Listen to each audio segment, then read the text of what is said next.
Bung Rocky, ini sudah seperti kita prediksi juga, situasi makin berantakan dan ada informasi dari Deddy Sitorus PDIP yang menyatakan bahwa sejumlah menteri itu sebenarnya sudah menghadap Ibu Mega untuk minta mengundurkan diri, gitu ya. Tapi Ibu Mega kelihatannya putusannya kalau PDIP sendiri itu kan tetap mempertahankan para menteri-menterinya. Tentu kita bisa menduga-duga siapa yang menteri-menteri yang pengen mengundurkan diri itu. Saya nggak tahu apa ada kaitannya atau tidak. Beberapa waktu yang lalu itu sempat viral foto menteri PUPR Basuki Hadi Mulyono, salah satu orang kepercayaannya Pak Jokowi itu bertemu Ganjar dan dia dalam situasi yang menangis dan kemudian Ganjar sempat menghiburnya kelihatannya waktu itu gitu. Ini musim para pendukung Jokowi menangis sebetulnya. Mulai dari Gunawan Muhammad, lalu beredar macam-macam orang. Jadi kelihatan ada semacam kalau kita sebut semacam evaluasi total terhadap keadaan, bukan atas kepentingan politik, tapi atas kepentingan prinsip-prinsip etik. Orang itu hanya menangis kalau dia terganggu nurani etikanya tuh. Tangisan politiknya itu lain. Koruptor bisa nangis-nangis minta keringanan hukuman. Tetapi di dalam puncak kegelisahan rakyat, puncak kegelisahan bangsa akan masa depan, seperti kita kehilangan politics of hope, kehilangan kemampuan untuk berharap tuh. Karena pekerjaan Pak Jokowi hari ini adalah membujuk semua orang untuk memastikan satu putaran tuh. Dan itu bujukan yang amat oportunistik dan berbahaya bagi bangsa ini. Karena kalau Presiden Jokowi membujuk itu artinya di separuh memerintah tuh. Itu dasarnya tuh. Dan karena itu kemudian orang mencurigai akan ada skenario satu putaran tuh. Nah, reaksi pertama adalah PDIP pasti karena bagi Jokowi number one enemy dia adalah PDIP. Sebaliknya PDIP tidak melihat Jokowi sebagai enemy number one karena menganggap bahwa ya udahlah itu anak nakal mungkin. Walaupun terlihat bahwa keadaan konflik ini nggak mungkin diredakan. Jadi ada konflik antara PDIP dan Jokowi, tapi itu konflik politik, bukan konflik nilai, konflik moral. Kalau konflik nilai, konflik moral, Ibu Mega dari awal udah menarik kartu anggota Jokowi karena itu pelanggaran etik luar biasa. Jadi terlihat PDIP tetap masih partai yang pragmatis, berupaya buat deal, berupaya untuk nyari keuntungan kecil-kecilan walaupun udah di ujung kejatuhan Jokowi secara konstitusional. Itu yang menunjukkan bagaimana PDIP akhirnya juga gampang gitu. Ada menteri yang mau mundur pasti kena alasan moral. Kalau misalnya seorang menteri, sebut aja menteri PUPR yang kita kenal menangis itu, dia mau mundur. Kalau dia mau mundur itu bukan karena dia nggak mampu lagi mengerjakan tugas-tugas yang dibebankan pada dia, soal infrastruktur terutama. Tetapi dia merasa ada yang tidak etis di dalam uh, atau ada bau busuk di istana kira-kira itu kan. Jadi sebetulnya Ibu Mega mesti paham bahwa kalau anggota kabinetnya minta mundur itu bukan karena sekedar bertukar tambah politik, tapi betul-betul secara moral menteri-menteri ini menganggap tidak ada lagi alasan etis untuk mendukung Presiden Jokowi. Itu yang juga dirasakan oleh masyarakat. Rakyat tidak ada urusannya dengan kepentingan politik. Mereka hanya melihat ada kecurangan di Mahkamah Konstitusi. Jadi saya kira itu. Jadi kita himbau Ibu Mega untuk mengerti bahwa memang ada penugasan partai, memang ada kepentingan bagi rakyat, tapi rakyat juga menganggap nggak ada gunanya menteri-menteri PDIP ada di sana. Karena itu akan menambah kebingungan rakyat. PDIP ini mau deal politik atau betul-betul mau pakai garis batas moral. Kan itu dasarnya. Waktu itu udah ada yang mundur ya, seperti orang seperti Gubernur Lemhanas, Andi Wijayanto, begitu ya. Dan juga ada teman kita yang kemarin kita sebut di Komisaris PLN, Eko misalnya. Jadi sebenarnya dalam situasi sekarang ini praktis pemerintahnya Jokowi itu pun juga sudah tidak apa ya, tidak optimal lagi karena para menteri juga bekerja dengan setengah hati gitu. Ya itu intinya itu. Jadi tiga, saya kenal Eko, saya kenal Andi dan saya kira mereka mundur bukan karena kepentingan tukar tambah, tapi karena gangguan etis.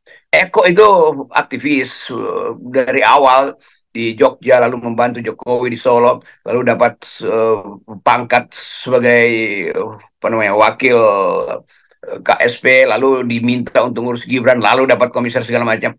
Jadi sebetulnya kalau kita hitung secara pragmatis, saudara Eko ini apa untungnya dia mundur. Tetapi saya bisa baca di dalam batin dia ada sesuatu yang terganggu tuh. Sebagai seorang sejarawan, sebagai seorang dosen, Eko itu kira-kira mau bilang begini, iya, tetapi bagaimanapun di dasar hati gue nih ada sesuatu yang kelihatannya baik-baik aja, tapi setiap malam nggak bisa tidur tuh karena membayangkan kalau Jokowi jatuh, reputasi dia apa nanti tuh. Jadi tanpa pertimbangan matang material, Saudara Eko lakukan tindakan yang betul, walaupun terlambat, tetapi kita pulihkan kembali bahwa ada momentum di mana orang bisa betul-betul menyadari ini rejim ini udah berubah menjadi bengis, berubah menjadi oportunis itu. Demikian juga Andi juga dengan dasar berpikir yang sama, saya kira dia lakukan itu karena seluruh kemewahan tuh bisa dia peroleh tuh. Nah sebaliknya menteri-menteri yang juga datang dari wilayah yang sama, Sri Mulyani misalnya, mestinya juga lakukan langkah yang sama. Mahfud MD masih ada di situ tuh. Beberapa menteri yang mungkin secara teknis terikat dengan program-program, tapi secara etis merasa bahwa udah gak ada gunanya. Bukan sedang gak ada gunanya, tidak worth it, tidak bernilai untuk mendukung seorang presiden yang kelihatannya betul-betul sangat ya itu gejala tiran ada di situ, berbohong, berupaya untuk cawe-cawe terus, tidak mempedulikan konstitusi. Kan itu semuanya adalah pengalaman politik kita di era Pak Jokowi dan pengalaman buruk. Itu mestinya yang mendorong Ibu Mega menghitung bahwa menteri-menterinya seharusnya diizinkan untuk mundur karena hati nuraninya terganggu, bukan karena jabatannya yang tidak lagi penting. Tetapi kan kita tahu ya, dalam culture PDIP nggak mungkin dia tahun itu tanpa ada blessing dari Ibu Mega, begitu ya. Kendati mereka sendiri sudah tidak nyaman. Ya ini masalahnya ya. Jadi Ibu Mega belum nyampe juga pada semacam dasar perhitungan etis bahwa bangsa ini harus diselamatkan secara etika itu pertama-tama. Dan menteri-menteri ini tentu ingin dapat semacam panggilan hati dari Ibu Mega supaya pulang ke kandang PDIP itu. Biarkan Jokowi melalang buana dengan imajinasi liarnya sendiri. Biarkan Pak Jokowi sebagai kader tadinya, tapi udah dia akhirnya jadi seorang pragmatis. Kan sejarah selalu dihitung dengan cara itu kan.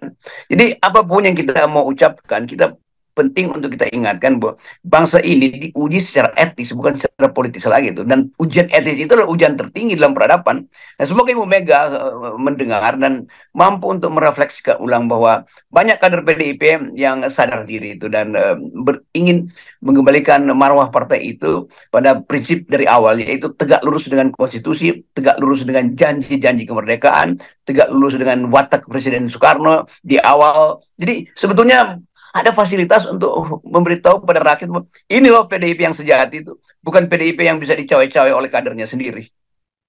Dan bagaimanapun juga kita melihat bahwa PDIP ini adalah salah satu partai yang memang basisnya kader gitu ya. Tidak banyak sebenarnya di Indonesia partai seperti PDIP ini ya, kalau kita menyebut ya Bung Rocky ya. Benar, saya sering berselisih dengan PDIP, bahkan saya dilaporkan oleh kader-kader PDIP. Tetapi saya mengerti bahwa mereka pada akhirnya balik pada prinsip etis. Walaupun secara pragmatis, oportunis, menghajar FNN, menghajar Rocky Gerung, segala macam.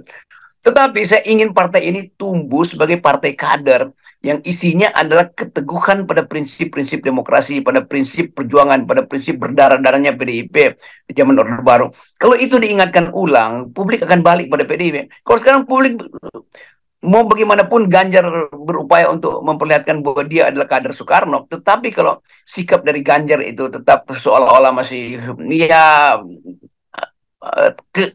keunggulan etisnya tidak terlihat, itu dasarnya kan. Mestinya Ganjar sebagai wakil presiden, sebagai calon presiden, udah mulai bicara juga untuk menghentak Jokowi, karena banyak hal yang sebetulnya orang tunggu dari Ganjar, bahwa Ganjar tidak mampu bersilat lidah di forum internasional, tidak mampu menjawab wartawan-wartawan yang bertanya secara abstrak, ya udah itu bisa kita latih tuh. Tetapi Ganjar punya kesempatan untuk mengatakan tidak pada Jokowi, kan itu kan. Jadi bukan untuk dia sendiri, tapi untuk pencitraan dia sebagai kader PDIP yang berbeda dengan kader sebelumnya yang juga adalah atasannya, yaitu Presiden Jokowi. Jadi ini sebetulnya kita kasih nasihat atau semacam konsultasi gratis lah pada PDIP, bahwa pulihkan martabatmu dengan cara meneguhkan hati bahwa apa yang ada di istana itu sudah berseberangan dengan janji-janji etika politik dan berseberangan dengan prinsip-prinsip dasar dari PDIP Perjuangan yang ingin terus menjadi partai kader. Jadi saya kira itu ya semacam ulasan sekaligus nasihat bagi Ganjar, PDIP umumnya dan kader-kader yang lagi berupaya untuk menegakkan kembali marwah partai. Ya. Dan sebenarnya situasi ini ya, pemilihan Pilpres dan Pemilu 2024 ini sebenarnya PDIP itu menghadapi situasi yang sangat krusial ya Bung Rocky ya. Kalau dia berhasil melewati ini, dia bisa selamat dan menjadi lebih besar, atau dia bisa hancur. Karena sekarang ini kan bagaimana orang melihat pertempurannya itu tidak lagi seperti antara Anies yang selama ini dianggap sebagai musuh nomor satunya dari Pak Jokowi. Pak Jokowi melihat justru sekarang PDIP yang menjadi musuh nomor satu seperti Anda sebut tadi. Dan itu disadari, misalnya Grace Natali udah bilang sekarang ini kelihatannya pertempuran mereka ini berhadapan dengan PDIP, dan Anies dengan Caimin ini jadi penonton, nanti bisa dapat keuntungan, dia tenang-tenang jadi penonton gitu. Ya, yang jadi penonton justru Grace Natali menonton ya, dia menonton ketegangan di antara dua tokoh yang tadinya mereka berupaya elok-elukan tapi tersingkir lalu memusuhi. Kan sebetulnya ini juga PSI jadi partai yang asal nonton aja tuh, nggak ada semacam prinsip di dalam partai itu tuh. Kalau Anda berpihak pada Gibran Prabowo, ya udah ucapkan itu di dalam kesempatan yang paling bagus, yaitu ketika Kaisang misalnya kasih pidato tuh. Kan yang kita lihat cuman ya ini apa namanya jalan ninja kita tuh. Dan kemudian kita lihat bagaimana jalan ninja itu berubah menjadi jalan tinja. Kan itu yang diolok-olok netizen sekarang kan. Dan sebetulnya PSI juga nggak punya kemampuan untuk merefleksikan diri bahwa ini partai juga yang sedang tenggelam, tapi berusaha dibuyok, diambangkan, ngambangkan oleh kekuatan yang ada di sekitar Pak Jokowi. Kalau nggak ada Pak Jokowi, ini partai ya udah punah lah. Karena sebagai secara ide dia nggak kuat, secara organisasi juga terlihat bahwa sekedar main-main.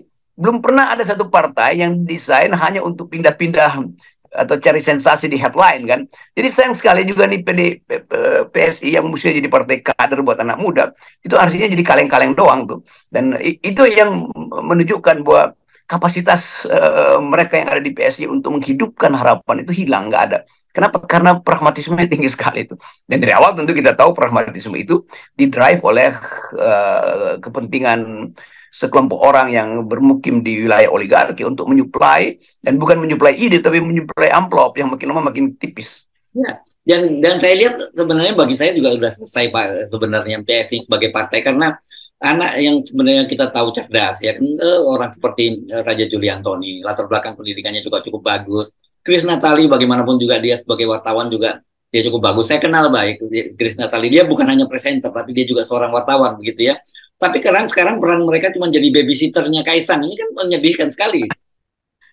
Itu artinya watak orang itu diuji dalam keadaan dramatis, dalam keadaan krisis. Dan nggak ada yang bisa lolos ternyata tuh. Jadi apapun PSI akan dianggap sebagai ya tadi betul itu the babysitter of one of Istana Family itu. Jadi dia menjadi seseorang yang kemudian ya bayangkan misalnya satu waktu orang bertemu dengan Grace, bertemu dengan si Raja atau siapa Ade apa siapa lah itu. Kan semuanya akhirnya jadi pengasuh bayi yang sebetulnya mereka tahu ini bayi aneh gitu, tapi yang mesti diasuh. Jadi kayak cerita-cerita zaman dulu bahwa ada seseorang yang tiba turun dari berantah dari mana, lalu semua orang kaget tuh. Atau dalam film The God Must Be Crazy ada seseorang yang jatuh bukan Coca-Cola, tapi seorang manusia jatuh di tengah-tengah anak-anak muda yang berpikir, anak-anak muda ini, oh ini betul dewa betul nih.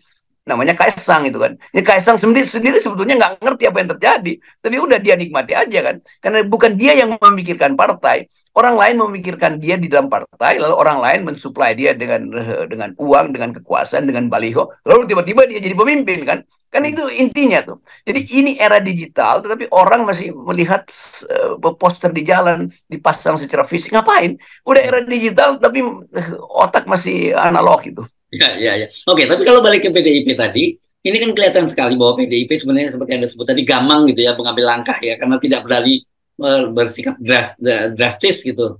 Padahal kan sebenarnya kalau PDIP berhasil mengkapitalisasi, dan saya lihat ada tanda-tandanya mengkapitalisasi itu, tetapi kenanggung begitu, itu bisa jadi blunder juga buat PDIP sendiri. Iya, PDIP berhitungnya terlalu politis, padahal dia partai yang ideologis tuh. Kenapa dia berhitung politis? Pasti karena di dalam tubuh PDIP, tokoh-tokohnya, kader-kadernya, anggota partainya, dan anggota DPR-nya, pasti banyak sprindik yang dipegang Pak Jokowi. Kan cuma itu alasannya kan.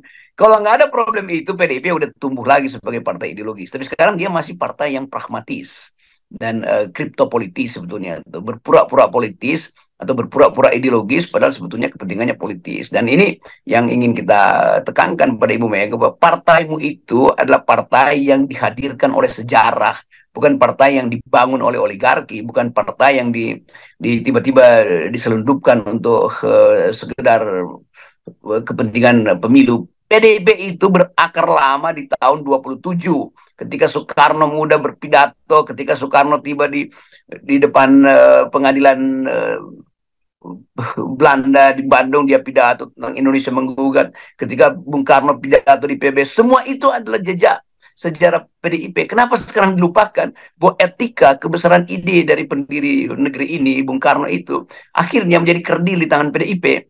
Nah, harusnya PDIP lakukan semacam pengulangan sejarah dengan keluar dari istana, dan Ibu Mega bisa buat pidato yang menggemparkan dunia itu seperti Bung Karno menggemparkan kolonial. Jadi sebetulnya PDIP itu dikolonisasi oleh Jokowi. Nah, mestinya PDIP itu melakukan anti kolonialisme internal. Jadi dasarnya itu kan. Jadi pertandingan etis itu yang kita butuhkan sekarang, atau perlawanan etis PDIP terhadap Jokowi.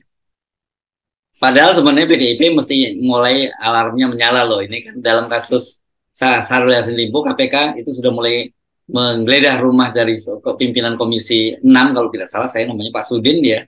Itu kader PDIP dari Lampung begitu. Jadi sebenarnya sinyal itu udah dikirim juga ke PDIP. Ya, itu yang kita baca hari-hari ini, dan pasti nanti akan ada tukar tambah lagi itu, karena PDIP mungkin merasa kalau terlalu cepat dia menyala itu bisa padam tiba-tiba oleh 2-3 kasus yang akan dibongkar lagi tuh, dari soal bansos segala macam tuh. Jadi PDIP memang menyimpan komorbid politik, itu masalahnya tuh. Tetapi bagi Ibu Mega mestinya diabaikan itu tuh, karena ada yang lebih lebih berbahaya itu. Kepemimpinan politik berikutnya akan mewariskan sifat otoriter dari yang ada sekarang tuh kan. Jadi Gibran juga mulai terlihat sebagai pemimpin yang punya potensi otoriter. Kita akan menang 1 putaran, pastikan itu, saya ada di sini nih. Kan itu bertanda bahwa ada perencanaan kecurangan yang memang dibantah oleh Gerindra. Oke, kita terima bantahan yang dibuatkan oleh Dasko, tetapi public opinion itu tidak bisa sekedar dibantah oleh pimpinan partai. Ini udah masuk pada semacam kesadaran psikologis bahwa ada perencanaan kecurangan. Saya hanya menganalisis itu dan mengucapkan bahwa sangat berbahaya kalau jejak atau tanda-tanda kecurangan itu sekedar dibantah secara formil oleh seorang ketua partai. Itu bahayanya. Karena publik udah kehilangan. Ini soal legitimasi soalnya. Jadi, legitimasi itu bermukim di hati, bukan di dalam bacot. Ya, oke. Jadi saya kira ini tetap menarik ya, bahwa sampai situasi semacam ini ternyata Ibu Mega masih sikapnya seperti itu ya. Jadi ini nanti jangan sampai kemudian ternyata setelah nasi jadi bubur baru disesali gitu ya. Karena ini kita melihat ini betul-betul situasi yang krusial buat PDIP dan bagi Pak Jokowi untuk terus berkuasa terus, ya dia harus menegasikan keberadaannya PDIP kan gitu. Oke, jadi pesan FNN pada Ibu Mega, pulihkan martabat partai itu dengan prinsip etis, bukan dengan prinsip politis. Itu Yes. intinya. Oke, baik, terima kasih Bung Rocky. Buat kita tetap Yes. kita semua Ini juga di prinsip etis dari awal yang diabaikan oleh PDIP.